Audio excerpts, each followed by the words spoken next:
हम आज बात कर रहे हैं किसके बारे में? इंडियन ज्योग्राफी के बारे में, भारतीय भूगोल के बारे में। और भारतीय भूगोल को सबसे पहले समझने के लिए हमें इसके आसपास की सभ्यताओं को या नाम को या इसका जो क्लास का शेड्यूल है, सिलेबस है, उसको समझना होगा। तो सबसे पहले हम आते हैं इसके क्लास प्रोग्राम पर। क्लास प्रोग्राम का मतलब है इसमें हमें टॉपिक कौन कौन से पढ़ने वाले हैं हम इसके साथ में। सबसे पहले general introduction of India, Bharat का एक सामान्य परिचय या भौगोलिक परिचय, हम ये नाम भी दे सकते हैं।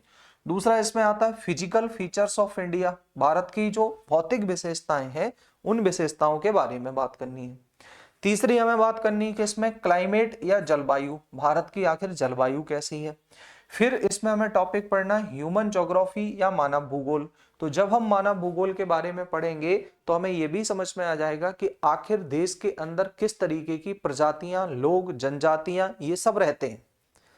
तो इन सबको, इनका बसावट क्या है, इनकी बस्तियां कैसी बनती हैं, बस्तियों के प्रकार कैसे होते हैं, बस्तियों की संरचनाएं कैसी होती हैं, इन चीजों को पढ़ेंगे हम। फिर इसमें से आता है एक और इकोनॉमिक ज्योग्राफी, आर्थिक भूगोल। किसी भी क्षेत्र का इतिहास हो चाहे अर्थव्यवस्था हो, हमेशा वो निर्भर रहती है किसके ऊपर? वहां के भौगोलिक संरचना के ऊपर या ज्योग्राफिकल स्ट्रक्चर के ऊपर। चाहे कहीं की आप हिस्ट्री देख लो, हिस्ट्री से डिसाइड होता है, ज्योग्राफी से डिसाइड होता है हिस्ट्री, हिस्ट्री से डिसाइड होता है वहां का कल्चर, वहां की परंपराएं, और ज्योग्राफिकल कंडीशंस के हिसाब से ही वहां की अर्थव्यवस्थाएं डिसाइड होती हैं। जैसे आपने सुना होगा भारतीय अर्थव्यवस्था कृषि प्रधान अर्थव्यवस्था है। इसका सबसे मुख्य कारण यह है कि भारत की जलवायु कृषि को सपोर्ट करने वाली जलवायु। यदि भारत की जलवायु इस तरीके की ना होती तो हम ये कभी नहीं कह सकते कि भारतीय जलवायु में या भारतीय भूभाग में भारतीय अर्थव्यवस्था एक कृषि प्रधान अर्थव्यवस्था है। हो सकता है हम उद्योग प्रधान हो जाते। आज के समय में भारतीय अर्थव्यवस्था सेवा क्षेत्र की अर्थव्यवस्था बनती जा रही है।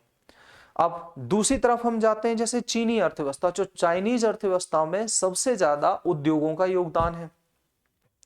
उद्योगों का योगदान क्यों हो पा रहा है? जिस क्षेत्र में कृषि क्षेत्र होगा, प्राकृतिक संसाधन होंगे, उन क्षेत्रों के अंदर हमें रॉ मटेरियल मिलेगा और रॉ मटेरियल पर हम इंडस्ट्रीज लगाते हैं। तो इसलिए ऐसी अर्थव्यवस्था जिसमें उद्योगों का योगदान सबसे ज्यादा होगा उसको हम बोलेंगे इंडस्ट्रियल इकोनॉमी, जैसे चाइना हो गया। समझ गए ना?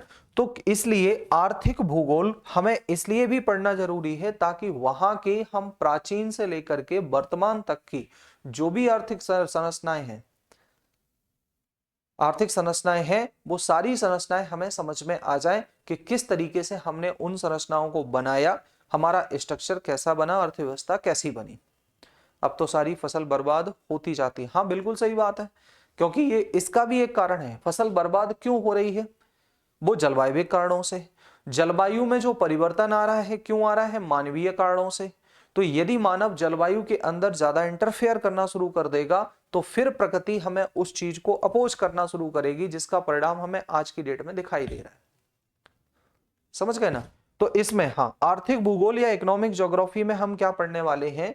भारत के अंदर किस प्रकार की कृषि होती है, भारत के अंदर कौन कौन से प्राकृतिक संसाधन मिलते हैं, खनिज संसाधन कौन कौन से हैं, ऊर्जा संसाधन कौन कौन से हैं, खनिजों में धात्विक हैं या अधात्विक हैं, मेटलिक हैं या नॉन मेटलिक हैं, मिनरल्स हैं, अपतटीय और जो देश का भूभाग है उसके अंदर किस प्रकार के खनिज मिलेंगे, ऑफशोर और इनलैंड मिनरल्स कौन कौन से मिलेंगे, भारत के किन क्षेत्रों के अंदर ऊर्जा निकाली जा सकती है, कौन से ऐसे क्षेत्र हैं जो भविष्य के लिए हमारे विकास में सहायक हो सकते हैं।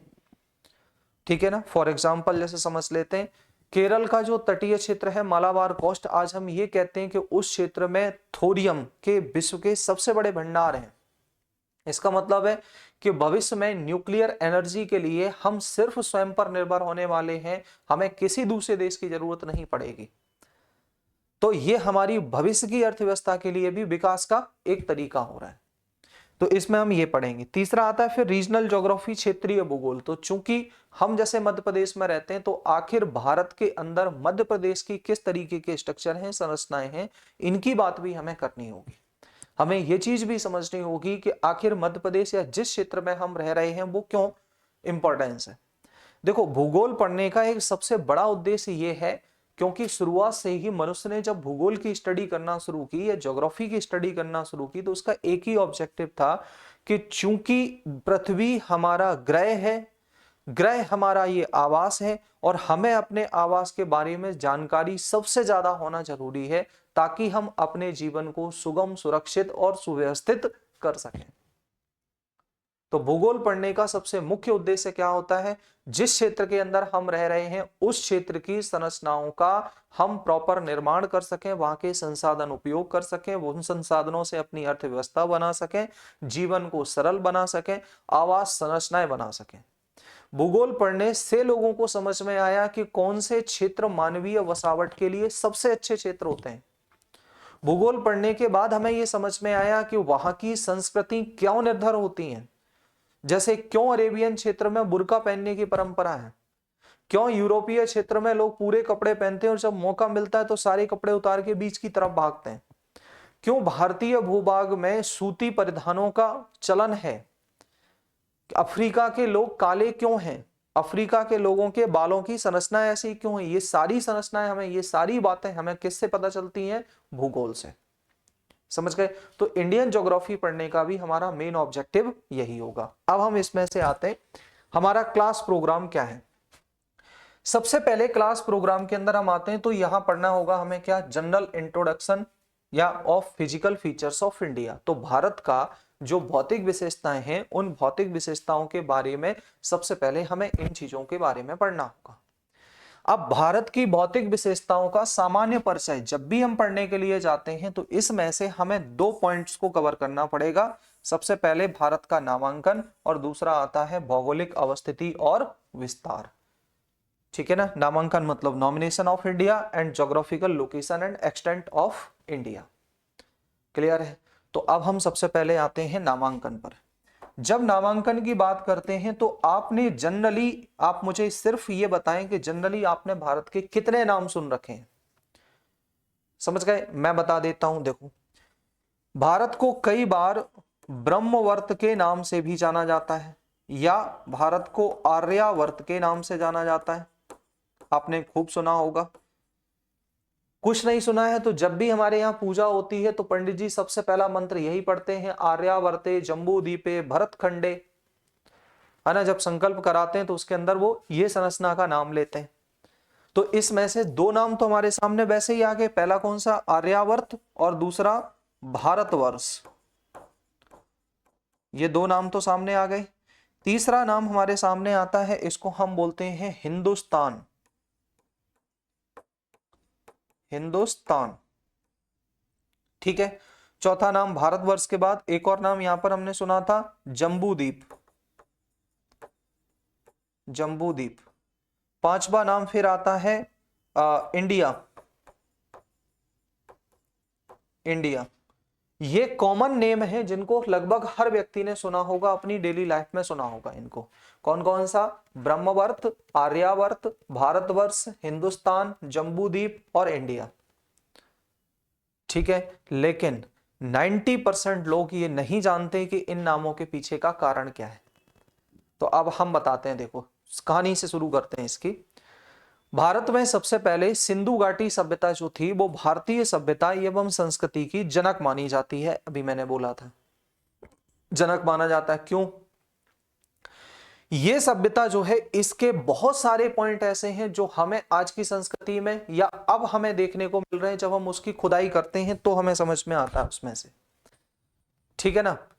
देखो, वैदिक आर्यों का जो निवास स्थान है वो सिंधु घाटी में या उसके आसपास के रीजन में हुआ, और जो हम आज रह रहे हैं, हमारी जो आज की सभ्यता है उसको हम वैदिक सभ्यता के नाम से जानते हैं या फिर उसे गंगा यमुना तहजीब या सभ्यता के नाम से भी जानते हैं। तहजीब को संस्कृति या सभ्यता ही कहते हैं। तो आज की सभ्यता को हम गंगा यमुना सभ्यता या फिर जो हमारा आर्य जो आए थे उन आर्यों की सभ्यता के रूप में जानते हैं। अब देखो, सबसे पहली चीज, सिंधु घाटी सभ्यता का विकास भी नदियों के किनारे हुआ। कौन सी नदी? तो सप्त सैंधव प्रदेश, जिसमें सिंधु नदी और उसके आसपास के जो रीजन थे उनकी सहायक नदियां थी, उनके किनारे हुआ। कुछ ऐसे प्राकृतिक कारण रहे, इतिहासकार उन कारणों पर अलग अलग मत पर हैं। कोई कहता है कि यहाँ आर्यों का आक्रमण हुआ, कोई कहता है प्राकृतिक आपदाएं आई, कोई कहता है बाढ़ आई जिसके कारण ये सभ्यता नष्ट हो गई। जिसमें से एक कॉमन जो एक्सेप्टेड थ्योरी है वो ये माना जाता है कि सिंधु नदी में बाढ़ के कारण सिंधु घाटी सभ्यता का विनाश हुआ। खैर जो भी हुआ है, विनाश हुआ उसका, अभी हमें उस पर डिटेल में नहीं करना है। हाँ, एक कारण उसमें से ये जरूर है कि आर्यों ने आक्रमण के द्वारा उस सभ्यता का विनाश नहीं किया। यहां दो चीजें और समझ लो। मानव द्वारा सबसे पहले उपयोग की गई धातु तांबा थी, इसीलिए सिंधु घाटी सभ्यता को ताम्र या चैल्कोलिथिक या जो ताम्रकालीन सभ्यता है उसके नाम से भी हम जानते हैं। जबकि तांबे के बाद जो अगली धातु मनुष्य ने सबसे पहले लोहे का यदि प्रयोग किसी जाति ने किया तो वो ये कहा जाता है कि आर्यों द्वारा लोहे का प्रयोग किया गया। इसका मतलब जो वैदिक सभ्यता होगी उसको लौह युगीन या आयरन एज सभ्यता के अंदर भी हम रख देते हैं। समझना, ये छोटे छोटे पॉइंट्स हैं, इनको समझना जरूरी है। क्वेश्चन आपसे पूछ लिया जाता है कि सिंधु घाटी सभ्यता किस टाइम की या किस प्रकार की सभ्यता थी, तो आपको बताना है वो ताम्रकालिक चैल्कोलिथिक कल्चर था। जबकि ये वाला जो इंडियन या आर्यन कल्चर है ये कैसा था, लौह युगीन सभ्यता थी। ठीक है। खैर, जब सिंधु घाटी सभ्यता की समाप्ति हुई तो उसके बाद मध्य एशिया वाले क्षेत्र से कुछ लोग आए भारत की तरफ। अब वो कुछ लोग कौन से थे और क्यों आए, इसके पीछे एक डिटेल कारण है। आपको इसको मैं मैप से समझाता हूं, जानना आपके लिए बहुत जरूरी है। ठीक है,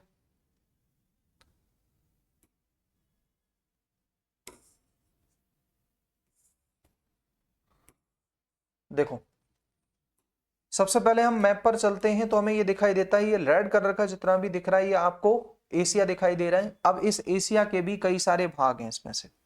जैसे रेड कलर में एशिया कॉन्टिनेंट दिखा दिया, लेकिन पॉलिटिकल रूप से ये वाला जो रसिया का रीजन है जहां पे मैं आर लिख रहा हूं, ये रसिया वाला रीजन वास्तव में यूरोप का हिस्सा है, जहां पर रसिया का पॉलिटिकल सेंटर है। ज्यादातर जनसंख्या का बसावट रसिया में इसी क्षेत्र में, और ये किस में आता है, यूरोप महाद्वीप में आता है।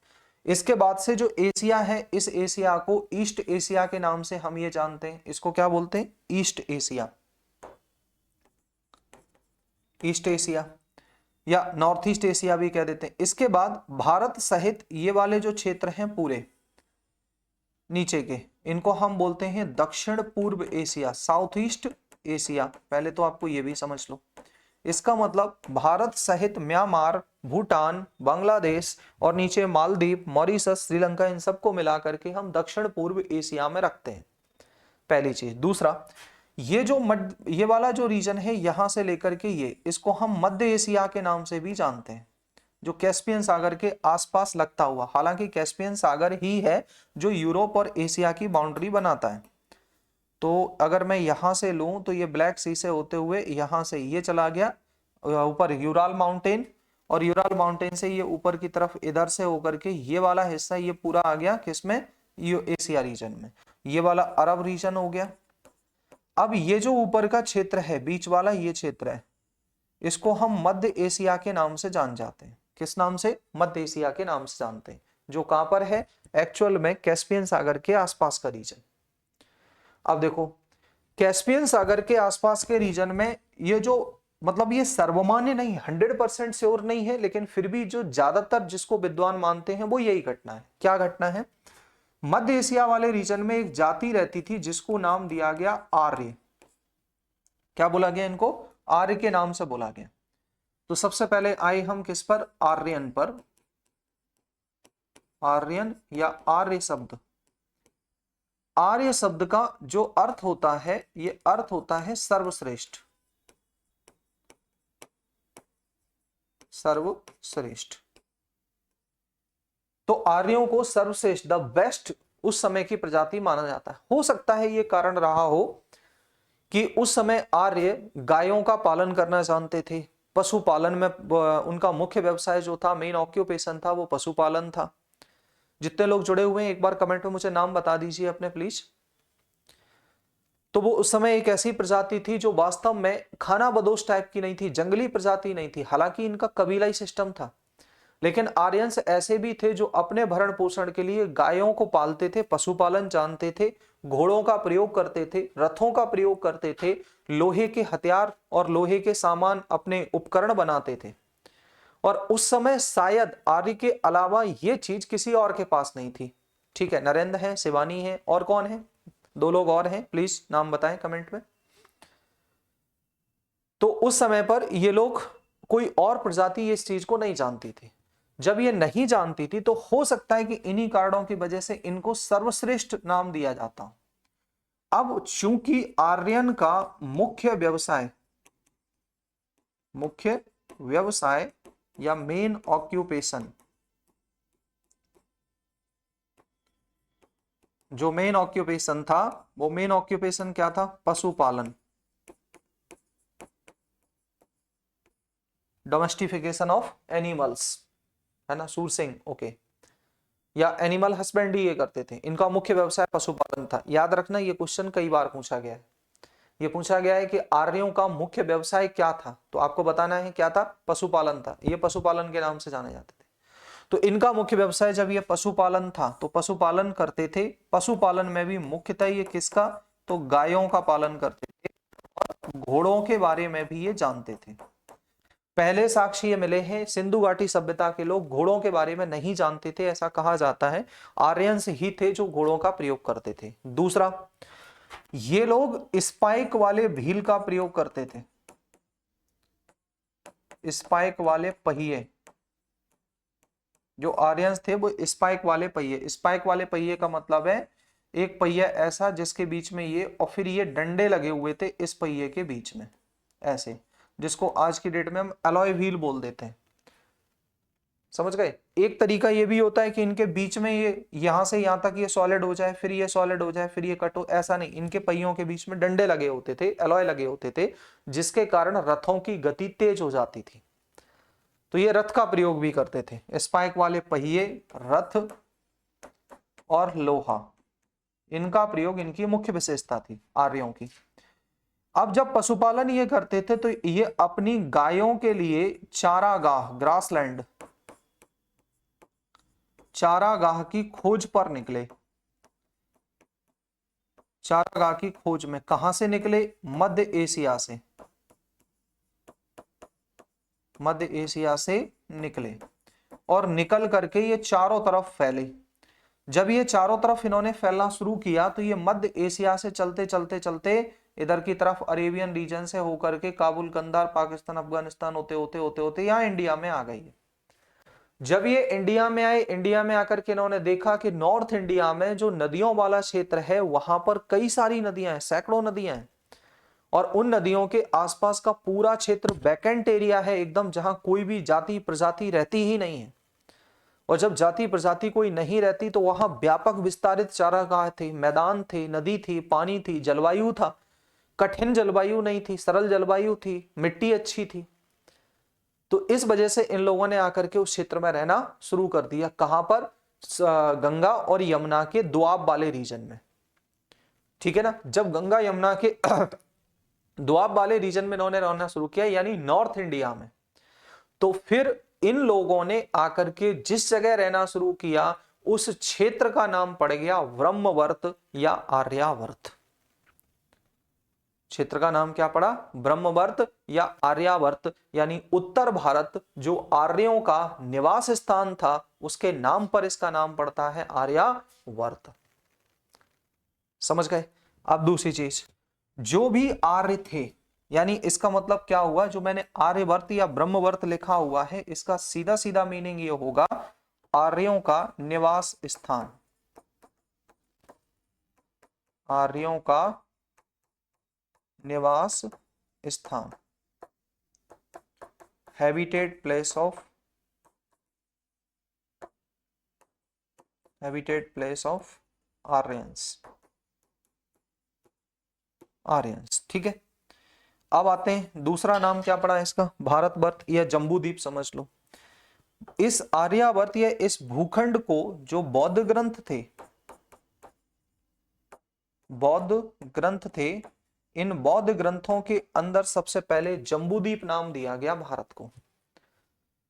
यानी बौद्ध काल में इस क्षेत्र में भारत को जम्बू द्वीप के नाम से जाना जाना शुरू कर दिया गया। अब आते हैं इसमें भारत या भारतवर्ष नाम कैसे पड़ा। इसके पीछे की एक कहानी है। ऋग्वैदिक जो पंचजन थे, ऋग्वैदिक पंचजन का मतलब था, ऐसा कहा जाता है कि 5 कबीले थे और ऋग्वैदिक काल के अंदर थे। अब ऋग्वैदिक काल क्या है उसको भी समझ लो। देखो, जो आर्यंस थे इनका जो मुख्य ग्रंथ था, मुख्य ग्रंथ जो लिपिबद्ध था, लिपिबद्ध मतलब स्क्रिप्टेड था, लिपि के रूप में इन्होंने जो लिखा वो कौन सा था? ऋग्वेद था। और ऋग्वेद काल कौन सा हो गया? 1500 से लेकर के लगभग 1000 वीसी वाला जो पीरियड था, इसको बोला गया ऋग्वैदिक काल या ऋग्वेद काल। तो इनके द्वारा लिखा गया सबसे पहला ग्रंथ था। अब ऋग्वेद से ही हमें इनके बारे में जानकारी मिलती है। तो ऋग्वैदिक कालीन में यह कहा गया कि पंचजन्य या 5 जनों का जो कबीला था या 5 कबीले थे, उनमें सबसे शक्तिशाली जन या ट्राइब जिसको कहते हैं, या जो कबीला था वो भरत के नाम से जाना जाता था। और जब पंचजन्य कबीले में जो भरत कबीले के नाम से जाना जाता था, उस भरत कबीले ने पूरी तरह इस क्षेत्र पर नियंत्रण स्थापित किया, इसलिए इसका नाम पड़ा भारतवर्ष। समझ गए? तो भारतवर्ष नाम पड़ने के पीछे वो पंचजन्य कबीलों का एक कहानी है। दूसरी कहानी इसमें एक और है। इस क्षेत्र को भारत के नाम से सबसे पहले उल्लेख मिला किसमें? वायु पुराण में। समझ गए?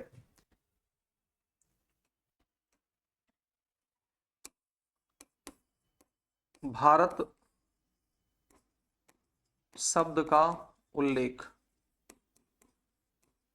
भारत शब्द का उल्लेख कहां पे मिला? सर्वप्रथम ये मिलता है हमको वायु पुराण में। और जब वायु पुराण में जाते हैं तो वायु पुराण में हमें यह पता चलता है कि वायु पुराण के अनुसार महाराजा दुष्यंत और शकुंतला उनकी पत्नी थी, जिनकी कहानी आपने सुनी होगी कि दुष्यंत एक बार जंगल में गए थे।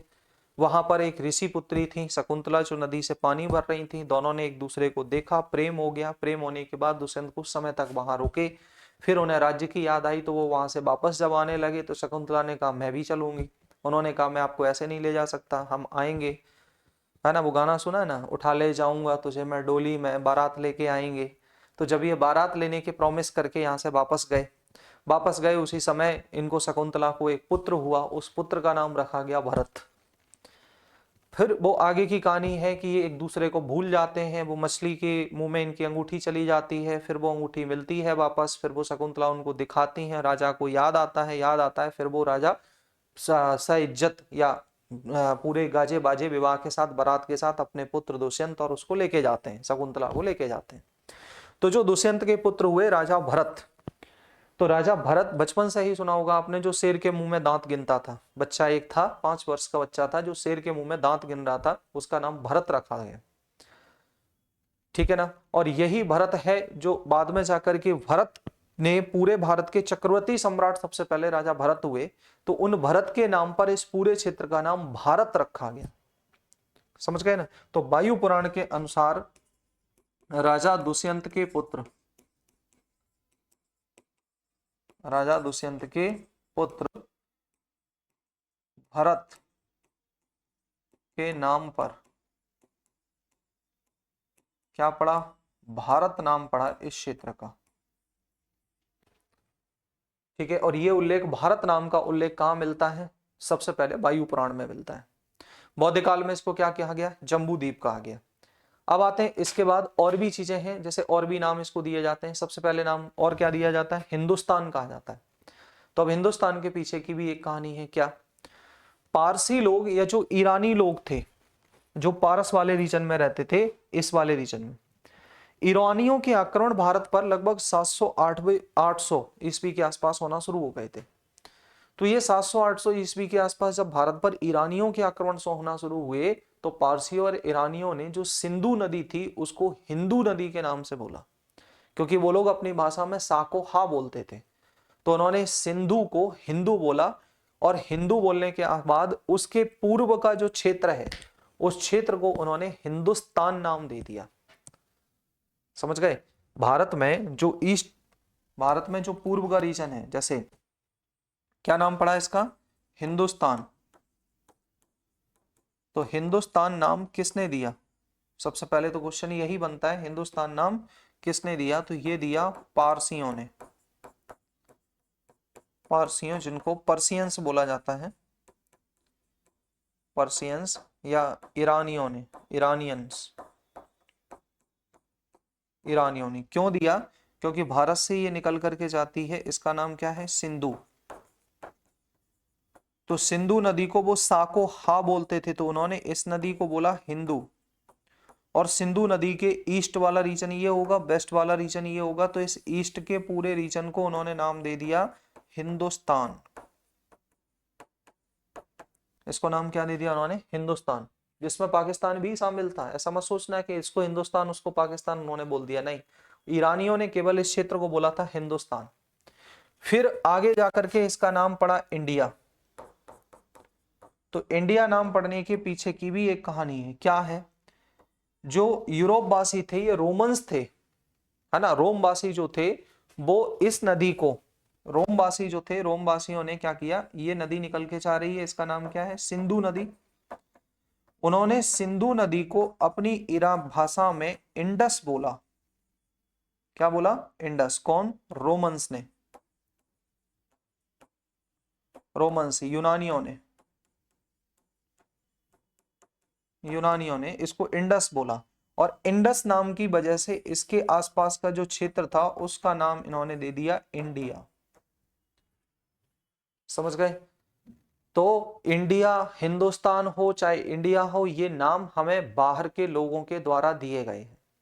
इंडिया नाम इतना फेमस क्यों हो गया? क्योंकि ईरानियों के जो, इनके सॉरी, रोमन्स के जब आक्रमण होना शुरू हुए, तो रोमन्स में जैसे सिकंदर आया था, यूनानी था वो, है ना, पोरस था, ईरानी था, यूनानी था वो। तो ये सिकंदर, पोरस, ये सब बड़े शक्तिशाली राजा थे। उसके बाद फिर यूरोप में भी वही, यही भाषा चलती है, इंग्लिश चलती है। तो यूरोपियंस जब भारत में आए तो उन्होंने इसको इंडिया नाम बोलना शुरू किया।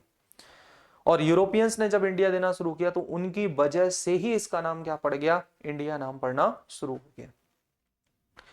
कई बार ऐसा भी मिलता है कि जो बुद्ध भिक्षु, चीनी यात्री भारत के अंदर आए, कौन? चीनी यात्री।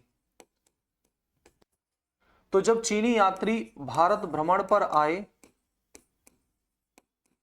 भारत भ्रमण पर आए, तो इन्होंने तियानहू के नाम से भारत को बुलाया। तियानहू के नाम से इन्होंने अपने जो टेक्स्ट लिखे, संस्मरण उन्होंने जो लिखे, उसमें भारत को इन्होंने तियानहू के नाम से बताया। कुछ लोग ये भी कहते हैं कि जो प्राचीन मेसोपोटामियन टेक्स्ट था, मेसोपोटामिया, तो मेसोपोटामिया लिटरेचर जो था उस समय का जो साहित्य था, इस साहित्य के अंदर में भारत को मेलुहा के नाम से भी जाना जाता था। ये कहीं कहीं एविडेंस से भी मिलते हैं कि भारत को मेलुहा के नाम से भी बुलाते थे। ठीक है ना? तो तियानहू, मेलुआ या तियानझू, कुछ भी कह लो, ऐसा ही नाम था उसका, तियानझू, मेलुआ, भारतवर्ष और हिंदुस्तान और इंडिया, ये सारे नाम हमको ईरानियों या दूसरे देश जितने भी विदेशी लोग थे उनके लोगों के नाम पर दिया गया। अब आप देखते हो भारत की अवस्थिति, ये पेनिनसुलर रीजन की ये है, तो इसके नीचे में जो ये नीचे महासागर भरा हुआ है, इस महासागर दुनिया का अकेला ऐसा महासागर है जिसका नाम किसी देश के नाम पर है, और इसको बोला जाता है इंडियन ओशियन या हिंद महासागर। हिंद महासागर। तो ज्योग्राफिकली आपको अगर लोकेशन समझनी है तो आप ये भी समझ सकते हो कि जो हिंद महासागर के उत्तर में स्थित है उसको हम क्या बोलेंगे, हिंदुस्तान, या दुनिया का ऐसा सागर जिस सागर के ऊपर ये नाम लिखा गया है, उसका, जिस सागर का किसी देश के नाम पर नाम पड़ा है वो क्या है, वो हिंद महासागर के नाम से जाना जाता है। ठीक है ना? इससे पहले क्या नाम था? तो ऋग्वेद से पहले तो हमें कोई टेक्स्ट मिलता ही नहीं है, सबसे पुराना टेक्स्ट तो ऋग्वेद ही मिलता है। तो उसी ऋग्वेद के आधार पर ही हम भारतवर्ष और ये सब नाम पढ़ते हैं इसके, आर्यावर्त, जम्बूद्वीप, जैसे सबसे पहले आर्यावर्त पढ़ा, ऋग्वेद में हमें इसका नाम भारतवर्ष मिला, उसके बाद बौद्ध टेक्स्ट आए, उनके अंदर जम्बूद्वीप के नाम से जाना जाने लगा। हालांकि जम्बूद्वीप एशिया क्षेत्र को बोला जाता था, वो केवल भारत क्षेत्र नहीं था, लेकिन एक काल के रूप में हम उसको कह देते हैं कि वो भारत क्षेत्र के अंदर बौद्ध जो टेक्स्ट थे वो जम्बूद्वीप के नाम से इसको बुलाते थे। ठीक है, तो आज हमने इसका पहला टॉपिक ये कवर किया, और इस पहले टॉपिक का नाम क्या है? पहले टॉपिक का नाम क्या था? भारत का नामांकन। तो ये नामांकन हमने समझ लिए। अब नेक्स्ट टॉपिक हमारा है भारत की अवस्थिति और विस्तार। इसको हम करेंगे सेम टाइम सेम चैनल कल। तब तक के लिए नमस्कार, धन्यवाद। अगर कोई समस्या है, कुछ पूछना है, डाउट हो कुछ, तो आप पूछ सकते हो मुझे अभी, नहीं तो कल फिर जुड़े इसी टाइम पर, पूरा इसको क्लास को रिवाइज करें, रिवाइज करके जो कुछ आता है उसको फिर कल मुझसे पूछ लें। ठीक है, thank you all of you.